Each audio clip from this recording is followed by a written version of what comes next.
आपण पाहत आहात महाराष्ट्र क्रांती न्यूज, आवाज सर्वसामान्य जनतेचा। विषय निघालाच आहे, तर त्याला जोडून आज एक विषय चर्चेत आहे, तो म्हणजे हिंदी कंपल्सरी केल्याचा, अनिवार्य केल्याचा। तुम्ही काय सांगाल? मोरे दादा सुद्धा इथे जातात, याच्यावरून खूप वादंग आधीच झालाय। असं आहे की आधी आपण अनिवार्य केली होती, काल जो जी आर काढला त्यात अनिवार्यता काढून टाकली आहे। आता आपण असं म्हटलेलं आहे की कुठलीही तिसरी भारतीय भाषा तुम्हाला शिकता येईल।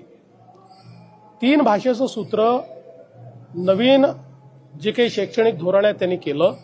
ज्या नवीन शैक्षणिक धोरणामध्ये मातृभाषा ही अनिवार्य आहे, त्याच्या व्यतिरिक्त 2 भाषा, त्यातली एक भारतीय भाषा असली पाहिजे। एक स्वाभाविकपणे आपल्याकडे इंग्रजी लोक स्वीकारतात, त्यामुळे कुठलीही तिसरी भारतीय भाषा, त्याच्यामध्ये आपण पहिल्यांदा हिंदी म्हटलं होतं कारण हिंदीचे शिक्षक आपल्याला मोठ्या प्रमाणात उपलब्ध होतात, पण आता आपण ती अनिवार्यता काढून टाकलेली आहे।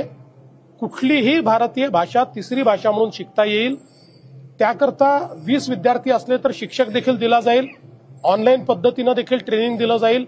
त्यामुळे आज जो बदल आपण केलेला आहे तो तिसऱ्या भाषेमध्ये हिंदीची अनिवार्यता काढण्याचा आणि कुठलीही भारतीय भाषा शिकण्याचा पर्याय आपण विद्यार्थ्यांना दिलेला आहे।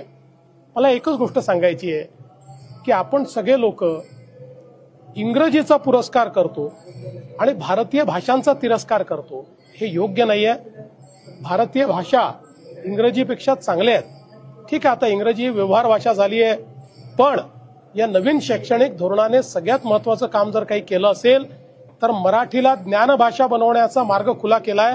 आता आपण इंजिनिअरिंग, अभियांत्रिकी हे मराठीत शिकवायला लागलो, यापूर्वी कधीच नव्हतं।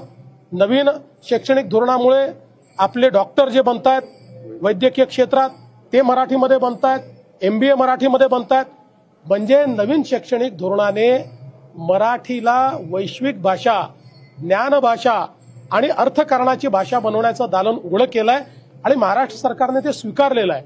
म्हणून मला असं वाटतं की अशा प्रकारचा विवाद हा योग्य नाहीये।